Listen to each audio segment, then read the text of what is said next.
রাধে রাধে। নমস্কার বন্ধুরা, বৃন্দাবন ফ্যামিলি ব্লগের আরও একটি নতুন ভিডিওতে আপনাদের সকলকে স্বাগত জানাই। কেমন আছেন সবাই? আশা করি সবাই ভালো আছেন, সুস্থ আছেন। তো আজ হচ্ছে শুক্রবার আর এখন ঘড়িতে বাজে সকাল প্রায় 7:30টার মতো। তো আজ আমরা আবারও যাব গো সেবা করতে। তো মাসে আমরা দুটো করে গো সেবা করি। তো একটা সেবাদায় হচ্ছে আমার ভাই, আর একজন সেবাদায় হচ্ছে আমার একজন সাবস্ক্রাইবার কাকু আছেন, উনি সেবাটা করেন। তো এই দুটো সেবা কিন্তু আমাদের ধরা বাঁধা থাকে। তো এই মাসে দুটো সেবা আমাদেরকে করতেই হয়। তো আমার ভাইয়ের সেবা তো এর আগের দিন আমরা করে দিয়েছি। তো আজকে আমার একজন সাবস্ক্রাইবার কাকু আর আমার একজন সাবস্ক্রাইবার ভাই, তো আজকে সেবাটা দুজন মিলেই করছেন। তো যাই হোক, তো আমার হাজব্যান্ড ও ভোরবেলা ঘুম থেকে উঠে স্নান সেরে ও কিন্তু বাজারে চলে গেছিলো সবজি আনার জন্য। গো সেবার জন্য তো প্রচুর পরিমাণে সবজি চাই, তো ও ভোরবেলা চলে যায় বাজারে সবজি কিনতে। তো গো সেবার জন্য সবজি কিনতে কিন্তু একটু ভোরবেলায় সকাল সকালই যেতে হয়। তো যাই হোক, তো এদিকে ও সবজি নিয়ে চলে এসেছে। তো এখন হচ্ছে গরমকাল, তো গরমকালে সিজনে তো এখন বাঁধাকপিও ঠিকমতো পাওয়া যায় না। আর আমরা যে সেবা করি লাউ, তারপরে পালং শাক, তো পালং শাক লাউ এখন যদিও পাওয়া যায়, কিন্তু এর আগের দিন পালং শাক আমরা নিয়ে গেছিলাম গো সেবা করতে। গোমাতারা পালং শাক ঠিকমতো খেতে চাইছে না, ও শশাটা ভালো সব থেকে বেশি খাচ্ছে। যেহেতু এখন গরমকাল, তো তার জন্য কিন্তু শশাটাই শুধু আনা হয়েছে। তো আমার যে সাবস্ক্রাইবার কাকু উনি সেবা দিচ্ছেন, উনি আজকে কলা সেবা করবেন, গোমাতার জন্য কলা আর শশা। আর আমার একজন সাবস্ক্রাইবার ভাই সেবা করছেন আজকে, তার সাথেই উনিও ওনার তরফ থেকে কিছু শশা নেওয়া হয়েছে আজকে। তো যাই হোক, দুজনের সেবা আজকে একসাথে করা হচ্ছে। তো আমরা যেদিন গো সেবা করতে যাব, তো সেই দিন আমরা বিকেলবেলা বের হই, যেহেতু গরমকাল, প্রচণ্ড রৌদ্রু এখন বাইরে। বিকেলবেলা ছাড়া যাওয়াই সম্ভব নয়, কারণ এত রৌদ্রুতে অসম্ভব যাওয়া। তো এদিকে আমি সকাল সকাল ঠাকুর সেবা করে সকালে বাল্যভোগ লাগিয়ে, আজকে বাল্যভোগে চাউমিন বানিয়েছিলাম, ম্যাগি বানিয়েছিলাম। তো ম্যাগি সকালবেলা ঠাকুরকে বাল্যভোগ দিয়ে সকালে আমরা প্রসাদ পেয়ে নিয়েছি। প্রসাদ পেয়ে সবজি আমানি করে আমি রান্না বসিয়ে দিয়েছি, একটু সকাল সকাল রান্না করব। আর এদিকে আমি লেবুর আচার বানিয়ে রাখছি। তো ও বাজার থেকে যখন বাজার থেকে সবজি এনেছে, তো তার সাথে 1 কিলো লেবু এনেছিল। তো এই লেবুগুলোকে আমি লবণে, প্রচুর পরিমাণে লবণ দিয়ে পুরো লেবুগুলোকে টুকরো টুকরো করে কেটে এটা একটা ডাব্বার মধ্যে ভরে রাখবো। তো এই লেবুগুলো লবণে একদম মিশে গলে মোমের মতো হয়ে যাবে। তো গরম ভাতের সাথে এক টুকরো লেবুর এইভাবে আচার খেলে ভীষণ টেস্টি লাগে। তো আমরা এইভাবেই, এটা তো এখন লেবুর সিজন চলছে, তো এই জন্য বেশি করে লেবু বাজার থেকে কিনে এনে সেগুলোকে টুকরো টুকরো করে আমানি করে লবণে ভিজিয়ে রাখা হয়। এতে কি হয়, লবণে পুরো লেবুটাকে গলিয়ে ফেলবে আর একটুও খারাপ হবে না। 2 বছর 3 বছর 4 বছর পর্যন্ত এই লেবুর আচার থেকে যাবে, একটুও নষ্ট হবে না। তো আমরা লেবুর সিজনে এইভাবে লেবুর আচার করে রাখি। তো আর এদিকে প্রচুর শশা এনেছিল, 2 কুইন্টালের মতো আজকে শশা আনা হয়েছিল। তো 1 কুইন্টাল আমার একজন সাবস্ক্রাইবার কাকু যে দিচ্ছেন তার তরফ থেকে, আর একজন সাবস্ক্রাইবার ভাই সেবা দিয়েছেন তার তরফ থেকে 1 কুইন্টাল শশা, আর সেই কাকুর তরফ থেকে 1 কুইন্টাল শশা। আর সেই কাকু কলা সেবাও করবেন। তো কলাটা বাড়িতে আনা হয়নি, কলাটা যখন আমরা সেবা করতে যাব সেই কলাটা আমরা দোকান থেকে উঠিয়ে নিয়ে যাব। প্রায় 2 কুইন্টালের মতো কলা আছে। তো সেই 2 কুইন্টাল কলা আর বাড়িতে নিয়ে আসিনি, কারণ এমনিতেই গরমকাল, তার মধ্যে কলাটা গলে যাবে। তো তার জন্য আমরা যখন গো সেবা করতে বেরিয়ে পড়বো, তখন কলাটাকে আমরা দোকান থেকে উঠিয়ে নিয়ে যাব। তো যাই হোক, শশা আমানি পুরো রেডি হয়ে গেছে। শশা আমানি করে মা আর আমার হাজব্যান্ড দুজন মিলেই কিন্তু আমানি করে সবজিটা, আর এদিকে আমি রান্নাটা সামলাই। এদিকে রান্না কমপ্লিট হয়ে গেছে, মায়ের ভোগ লাগানোও হয়ে গেছে। ভোগটা কিন্তু মাই লাগাই দুপুরে, রান্নাটুকু পর্যন্ত আমি কমপ্লিট করে দেই। তো আজকে কি রান্না হয়েছে দেখো, আলু সিদ্ধ হয়েছে আর শুকনো লঙ্কা পুড়িয়ে আলু সিদ্ধ মাখা হয়েছে, তার সাথে পটল ভাজা, তার সাথে আলু পটলের রসা আর ভেন্ডি ভাজা, আর সাথে শশা তো আছেই। তো এত কিছু রান্না করা হয়েছিল আজকে। তো রান্না কমপ্লিট হয়ে মা ভোগ লাগিয়ে দিয়েছে। তো এখন মা আর আমার গোপাল তো আছেই ভোগ বের করার জন্য। মানে ভোগ লাগানোর সঙ্গে সঙ্গে 1 সেকেন্ড না হতে হতে ওর ভোগ বের করার জন্য ও তাড়াতাড়ি শুরু করে দেয়। তো যাই হোক, এদিকে কিন্তু আমাদের দুপুরে প্রসাদ পাওয়া হয়ে গেছে। তো প্রসাদ পেয়ে আজকে আর একটু রেস্ট করতে পারিনি, কারণ আজকে প্রসাদ পেতে পেতেই দুপুর 3টে বেজে গেছে। তো আজকে আমরা একটু তাড়াতাড়ি বের হচ্ছি গো সেবা করতে। তো এর আগের দিন যেদিন গো সেবা করতে বেরিয়েছিলাম সেদিন তো আমরা বিকেল 5:30টাতেই বেরিয়েছিলাম, কিন্তু আজকে আমরা 4টায় বেরিয়েছি। এখন বিকেল 4টের মতো বাজে, আমরা 4টেতেই বেরোচ্ছি। তো এদিকে শশাটাকে তুলে দেওয়া হয়েছে টোটোতে। আমার মা আর আমার সেই সাবস্ক্রাইবার ভাই কিন্তু আমাদের বাড়িতে এসেছে। তো মা, আমার সেই সাবস্ক্রাইবার ভাই আর আমার গোপাল তিনজনে ওরা টোটোতে চলে গেল। আর আমি আর আমার হাজব্যান্ড আমরা দুজনে গাড়ি নিয়ে বেরোবো, যেহেতু ওদের আগে আমাদেরকে যেতে হবে, কারণ আমাদেরকে দোকান থেকে কলা তুলতে হবে। দুটো গাড়ি করা হয়েছে আজকে। তো টোটোতে মাকে বসিয়ে দিয়েছি, মা আছে, গোপাল আছে সাথে, আর সেই ভাই আছে। ওদেরকে বললাম তোমরা চলে যাও যেখানে আমরা গোসেবা করি, তারপরে আমরা কলা নিয়ে আসছি। তো এখানে কলা নেওয়া হচ্ছে 200 কুইন্টালের মতো, 2 কুইন্টালের মতো কলা নেওয়া হয়েছে। সরি, আমি 200 বলে ফেলেছি, 200 না, 2 কুইন্টাল, 200 কিলো কলা নেওয়া হয়েছে। তো কলাগুলোকে এখানে ছাড়িয়ে নেওয়া হচ্ছে, কারণ ছাড়িয়ে নিলে সব থেকে সুবিধা হবে, আমরা ঢেলে দিতে পারবো, সঙ্গে সঙ্গে কলাগুলোকে ছড়িয়ে পড়বে, তখন খেতে সুবিধা হবে।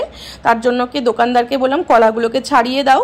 তো দেখো প্রায় 10 ক্যারেটের মতো এখানে কলা নেওয়া হয়েছে, প্রচুর কলা নেওয়া হয়েছে। তো আমরা যে গাড়িতে করে কলা নিয়ে যাব, গাড়িওয়ালাকে ফোন করা হয়েছে। তো গাড়িওয়ালা আসছে, তো তার জন্য কলাগুলোকে আগে রেডি করা হচ্ছে। তো গাড়ি চলে এসেছে, গাড়িতে কলার ক্যারেটগুলোকে পুরো ভরে দেওয়া হয়েছে। তো আমরা এখন পিছে পিছে যাচ্ছি, কোন দিক দিয়ে যেতে হবে, আমরা কোথায় গিয়ে গোসেবাটা করি। তো আমরা সাথে সাথে তো আমাদেরকে যেতে হবে, না গেলে আমরা কি করে ওদেরকে বোঝাতে পারবো যে আমরা এখানে সেবাগুলো করি। তো যাই হোক, আমরা প্রতিবার কিন্তু এখানেই সেবাগুলো করতে আসি, তোমরা দেখতেই পাও। প্রত্যেকটা গো সেবাতেই কিন্তু আমরা এই স্থানেই আসি গো সেবা করতে। আর এই যে কলা সেবা, গো সেবার জন্য কলাটা হচ্ছে সবথেকে পারফেক্ট, আর কলার দামটাও কিন্তু অনেক বেশি। এই কলা সেবাটা হচ্ছে সবথেকে বেস্ট সেবা, মানে যত শাক সবজি তুমি যাই কিছু দাও না কেন, সব থেকে এই কলাটাই কিন্তু সব থেকে ভালো খাচ্ছে। তো আমরা দু তিন জায়গায় এই সেবাগুলো করব। তো এখানে কলা ঢেলে দেওয়া হয়েছে, আর কলাগুলো গোমাতাকে দেওয়ার সাথে সাথে কিন্তু বাদরগুলো এসে হাজির হয়ে গেছে, কারণ বাদরের সব থেকে ফেভারিট খাওয়ার হচ্ছে কলা। গোমাতাদের যখন কলা দেওয়া হচ্ছে, ওরা সব কিছু খাওয়ার ফেলে রেখে কলাগুলোকেই আগে খাচ্ছে।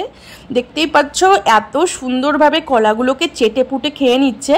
আর তার সাথে তো শশাগুলো আছেই, তো শশাও দেওয়া হয়েছে, কলাও দেওয়া হয়েছে, কিন্তু কলাগুলোকে আগে গিয়ে খাচ্ছে, যেহেতু কলা মিষ্টি আর কলা খেতেও কিন্তু টেস্টি। তো যাই হোক, আমরা এবার ওখানে গোসেবার জন্য ওখানে কিছু কলা আর শশা ঢেলে দিই। আবার একটু দূরে গিয়ে আবার একটু কতগুলো গোমাতা আছে, মানে গিরিরাজ পরিক্রমা মার্গ, এটা ভিতরের রাস্তা। তো এই ভিতরের রাস্তাতেই কিন্তু গোমাতাগুলো থাকে। এক জায়গায় কতগুলো গোমাতা ছিল, আবার একটু দূরে গিয়ে আবার কতগুলো গোমাতা আছে। এইভাবে মানে ভাগ ভাগ করে গোমাতাগুলো ওরা আলাদা আলাদা জায়গায় থাকে। সেইভাবে আমাদেরকে যেখানে যেখানে গোমাতাগুলো একজোট হয়ে থাকে, সেখানে সেখানে গিয়েই আমরা এই ফল সবজিগুলোকে ঢেলে দিচ্ছি। আর আমরা যখন গিয়ে এই কলাগুলোকে আর যখন সবজিগুলোকে নিয়ে গিয়ে ভ্যানটাকে যখন গাড়িটাকে দাঁড় করানো হচ্ছে, ওরা ঠিক বুঝতে পেরে যায় যে আমাদের জন্য কিন্তু খাবার চলে এসেছে। মানে আমাদেরকে দেখেই ওরা যেখানে একজোট হয়ে খাচ্ছিল, সেখান থেকে তুরন্ত দৌড়ে চলে এলো। দেখতেই পাচ্ছ গোমাতাদের আসা শুরু হয়ে গেছে, সব গোমাতা একজোট হয়ে গেছে আবার। তো যেহেতু এখানে কলা দেওয়া হচ্ছে, কলার কাছে কোনো কিছুই ওদের আর কোনো পাত্তাই পাবে না, কলাটাই ওরা সব থেকে বেশি ভালোবাসে। তো দেখো সব এই জায়গাটা কিন্তু গো সেবার জন্যই করা হয়েছে, পুরো লাইন ধরে এখানে সেবার জন্য করা হয়েছে। আর এই বাছুরটাকে দেখো, ছোট্ট একটু বাছুর, ওকে তো ভিতরে কেউ ঢুকতেই দিচ্ছে না, কারণ ও যখনই খেতে যাচ্ছে বড় গরুগুলো মেরে তাড়িয়ে দিচ্ছে। তো তার জন্য ওকে একটু আলাদা করেই কলা দেওয়া হলো, যাতে ও ভালোভাবে একটু শান্তি মতো খেতে পারে। আর দেখতেই পাচ্ছ বড় বড় গোমাতাগুলো, ওরা তো খেয়ে খুব আনন্দ আজকে, যেহেতু ওদের জন্য আজকে স্পেশাল কলা আনা হয়েছে। শশাও দেওয়া হয়েছে। অনেকে কি করছে, শশা গোটা গোটাই দিয়ে দিচ্ছে, কিন্তু গোটা গোটা শশা দিলে ওদের খেতে এত অসুবিধা হয়, ঠিকমতো ওরা খেতে পারে না। আর আমরা বাড়ি থেকে কিন্তু সবসময় আমানি করে নিয়ে আসি, সে শশা হোক, লাউ হোক, যে কোনো সবজি হোক না কেন, আমরা কিন্তু বাড়ি থেকে আমানি করে তবেই নিয়ে আসি, এতে করে গোমাতার খেতেও সুবিধা হয়।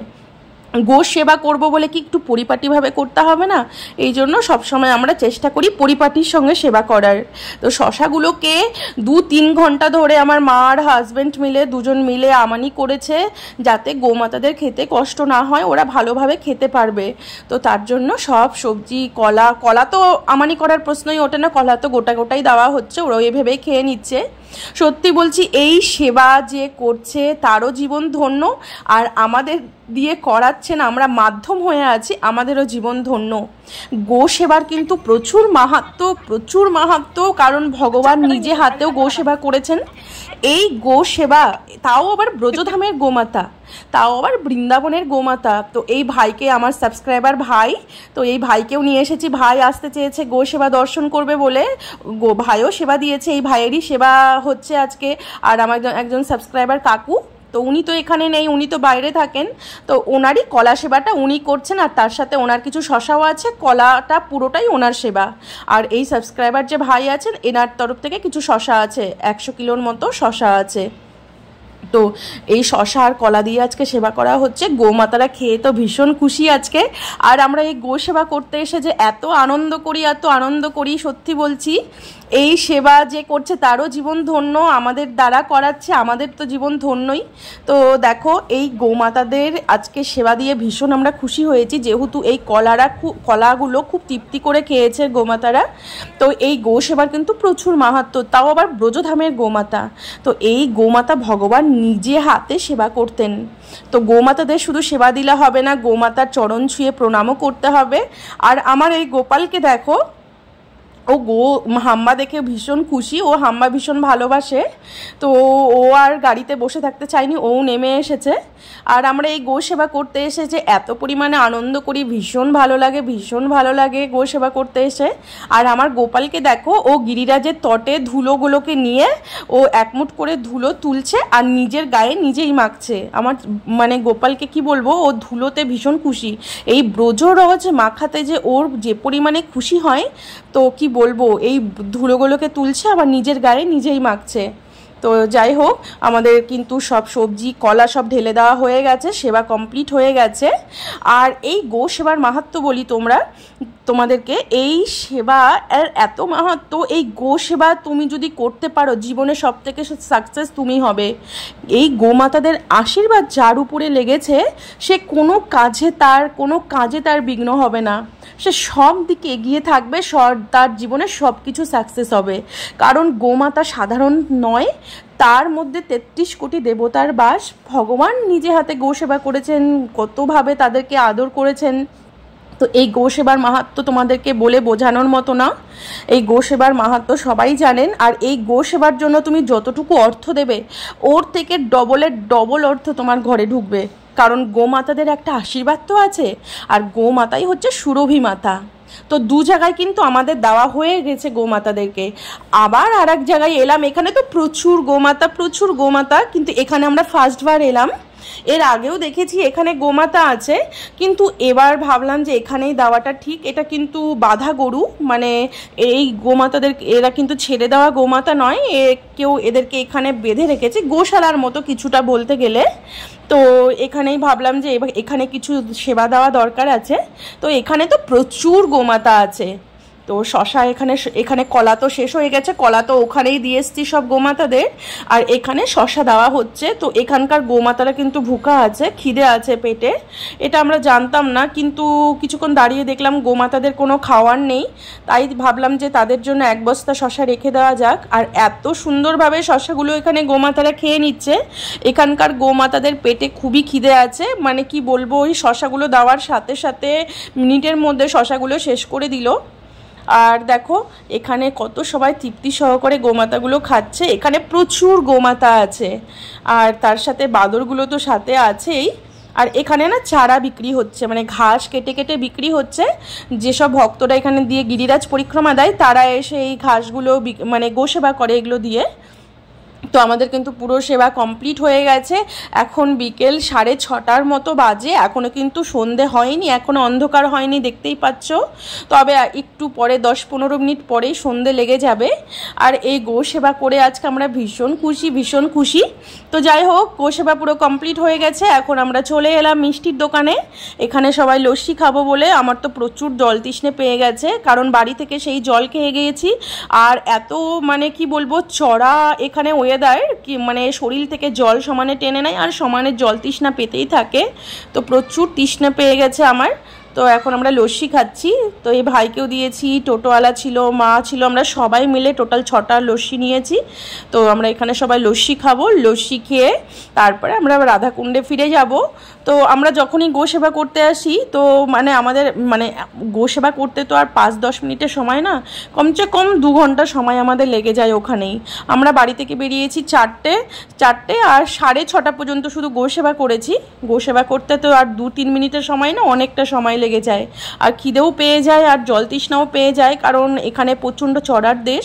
তো যাই হোক, ওখান থেকে লস্যি খেয়েছি আর আজকে আর কিছু খেইনি। লস্যি খেয়ে আমরা বাড়ি চলে এলাম। বাড়ি এসে একটু রেস্ট নিয়ে রাধাকুণ্ড পরিক্রমা বেরিয়ে গেছি। আর রাধাকুণ্ডের ফুলবাংলা ছিল গোবিন্দ মন্দিরে, তো রাধাকুণ্ড পরিক্রমা দিয়ে ফুলবাংলা দর্শন করে তারপরে আমরা বাড়ি চলে আসব। তো আজকে ফুলবাংলাতে খুব সুন্দর গোবিন্দজিকে শৃঙ্গার করা হয়েছে। তো কিছুদিন আগে গোপীনাথ মন্দিরের ফুলবাংলা হলো, সেটাও তোমাদের সাথে শেয়ার করেছি। আর এটা হচ্ছে গোবিন্দ মন্দিরের ফুলবাংলা। তো রাধা গোবিন্দ মন্দির, যে মন্দিরের গোবিন্দজিকে তোমাদের সাথে মাঝে মাঝে শেয়ার করি। তো দেখতেই পাচ্ছ কত সুন্দরভাবে গোবিন্দ মন্দিরের গোবিন্দজিকে শৃঙ্গার করা হয়েছে। পুরো ফুলের ড্রেস পরানো হয় রাধারানীকে, গোপীনাথকে, মানে পুরো ফুলের দিয়ে ড্রেস বানানো হয়, সেই ফুলের ড্রেস পরানো হয়। আর এত সুন্দর করে শৃঙ্গার করেছে, তো শুধু মনে হচ্ছে দেখতেই থাকি, মানে চোখ ফেরাতে ইচ্ছে করছে না। তো ভাবলাম এটা একবার তোমাদের সাথে শেয়ার করা উচিত। তো দেখতেই, এই ফুলবাংলা অনেকেই জানে না, বিশেষ করে বাংলায় যারা ভক্তবৃন্দরা থাকে এই ফুলবাংলা অনেকেই নামও শোনেনি, অনেকে দর্শনও করেনি। এই ফুলবাংলা মানে পুরো ফুল দিয়েই শুধু শৃঙ্গার করা হবে, ফুলের মন্দির তৈরি করা হবে, ফুলের দিয়েই সব কিছু তৈরি হবে। আর এদিকে কীর্তন হচ্ছে, হরিনাম হচ্ছে, আর ফুল দিয়ে পুরো মন্দিরটাকে সাজানো হয়েছে। এই ফুলবাংলা কিন্তু প্রতি বছর আমাদের রাধাকুণ্ডে হয়, গোবিন্দ মন্দিরে, গোপীনাথ মন্দিরে, আরও মন্দিরে ফুলবাংলা হয়। তো সব ভক্তবৃন্দরা দর্শন করতে আসছে। এখানে ফুলবাংলা যেদিন হয় সেদিন রাত্রি 10টা-11টা পর্যন্ত দর্শন হতেই থাকে। তারপরে আমরা চলে এলাম কুণ্ডে। এটা তো আমাদের নিত্য নিয়ম, কুণ্ডে এসে কিছুটা টাইম, 1 ঘন্টা 2 ঘন্টা হোক কুণ্ডে বসে থাকা, কুণ্ডে বসে রাধারানীকে দর্শন করা, এখানে রাধাকুণ্ডে দীপ জ্বালানো। আমরা সারা বছরই প্রায় দীপ জ্বালাই। তো রাধাকুণ্ডে বাস করে রাধারানীকে দীপ তো দেখাতেই হয়, এই জন্য আমরা যখনই পরিক্রমায় বের হই সাথে করে দীপ নিয়েই বের হই। দীপ দান করা প্রতিদিন রাধাকুণ্ডে, এটারও প্রচুর মাহাত্ম্য আছে। রাধাকুণ্ডের দীপ দান করা তো আর সাধারণ নয়। তো যাই হোক, আজকের মতো ভিডিওটা এখানেই শেষ করছি। সবাই ভালো থাকবেন, সুস্থ থাকবেন। রাধে রাধে।